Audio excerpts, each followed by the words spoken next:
संपूर्ण महाराष्ट्रामध्ये काल प्रदेश अध्यक्षांच्या अध्यक्षतेखाली ज्या ठिकाणी महापालिकेच्या निवडणुका घोषित झालेल्या आहेत त्याची एक बैठक झाली आणि त्या बैठकीमध्ये प्रदेश अध्यक्षांनी क्लिअर कट आम्हाला सूचना दिल्या की ज्या महापालिकेमध्ये शक्य असेल तर त्या पालकमंत्र्यांशी किंवा त्या प्रभारींशी आपण युतीच्या संदर्भामध्ये चर्चा करायची आणि युतीच्या संदर्भामध्ये चर्चा करून आपण निवडणुका युतीमध्ये त्या ठिकाणी निवडणुकांना समोर गेलं पाहिजे अशा सूचना दिल्या। त्याच धर्तीवरती आज आम्ही जळगाव महापालिकेची बैठक या ठिकाणी आत्ता बोलवलेली होती। दुपारनंतर धुळ्याला आहे। या दोन्ही महापालिकेंच्या चर्चेच्या संदर्भामध्ये प्रमुख जे नेते आहेत जिल्ह्यातले त्यांच्याशी चर्चा झालेली आहे। महायुतीमधले गुलाबराव पाटील साहेब असतील किंवा गिरीश महाजन साहेब असतील त्यांच्याशी सुद्धा काही अंशी आमची चर्चा झालेली आहे। त्यात उद्याचा निकाल लागल्यानंतर परवा याच्यावरती एकत्र बसायचं आणि आपल्याला युती करता येणं शक्य असेल तर त्या प्रमाणामध्ये तसा प्रयत्न करायचा। पण भाजपातर्फे असं म्हटलं जातं की स्थानिक आमदार जे आहेत सुरेश दामोदर यांनी असं म्हटलेलं आहे की या अगोदर राष्ट्रवादीच्या पक्षाचा कुठलाही नगरसेवक या ठिकाणी निवडून आलेला नाहीये, त्यामुळं तो विचार आम्ही सध्या चर्चेमध्येच पाहू किती जागा द्यायच्या किती नाही।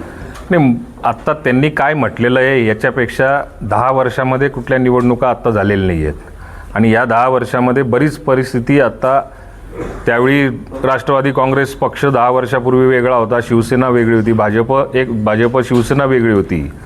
त्यामुळे आत्ता त्या मागच्या गणितांना आत्ता कुठेतरी अवलंबून राहून त्याच्यावरती चर्चा करायची असं काही होणार नाही। ज्या ठिकाणी इलेक्टिव्ह मेरिट असेल त्या ठिकाणचा आग्रह त्या प्रभागातला किंवा त्या नगरसेवकाच्या उमेदवाराचा आग्रह आमच्या पक्षाकडनं त्या ठिकाणी केला जाईल।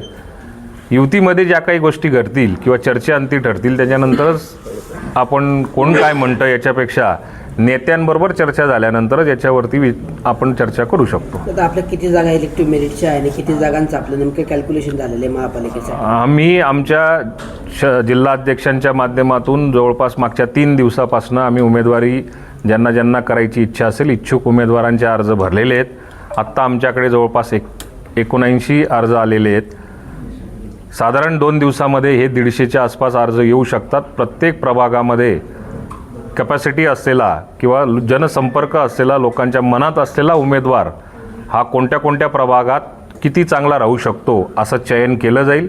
आत्ता प्राथमिक अंदाज जो आम्ही घेतलेला आहे त्याच्यात जवळपास 35 ते 40 उमेदवार आमचे इलेक्टिव्ह मेरिटमध्ये आहेत आणि त्याच्याबरोबरच काही माजी नगरसेवक काही माजी आत्ताचे नगरसेवक हेही आमच्या जिल्हाध्यक्षांच्या संपर्कात असल्यामुळे त्यांच्या बाबतीमध्ये पुढच्या 3 दिवसामध्ये आमची जी काही कमिटी नेमलेली आहे त्या कमिटीसमोर विचारविनिमय करून योग्य निर्णय घेतला जाईल आणि ते उमेदवार जर का चांगले ठरत असतील आणि महायुतीमध्येही त्याची सक्रिय चर्चा जर का होत असेल तर आम्ही पुढच्या उमेदवारांच्या बाबतीमध्ये क्लिअर कट भूमिका आमची मांडू।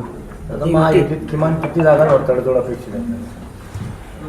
नाही, असं किती जागांवर तडजोड असं काही म्हणता येत नाही। याच्यात इलेक्शन आहे, इलेक्शनमध्ये इलेक्टिव्ह मेरिटच कॅल्क्युलेट केले जातात। आमच्याकडे 35 ते 40 उमेदवार असे आहेत की ते निवडून येऊ शकतात। अशी उमेदवार एवढी संख्या जर का असेल तर कुठे समजा जर का चर्चेअंती आमच्या उमेदवारापेक्षा त्यांच्याकडे चांगला उमेदवार जर का असेल तर एक पाऊल मागे पुढे होऊ शकतं, पण चर्चा झाल्यानंतरच याच्यावरती बोलता येईल। महायुतीची चर्चा जर फिसकटली तर पुढचं काय पाऊल असणार आपलं? महायुतीची चर्चा बोलणीच झाली नाही तर फिसकटण्याची आपण आत्ता विचार करण्यात काही अर्थ नसतो। जोपर्यंत बोलणं होत नाही त्यांच्याशी चर्चा होत नाही।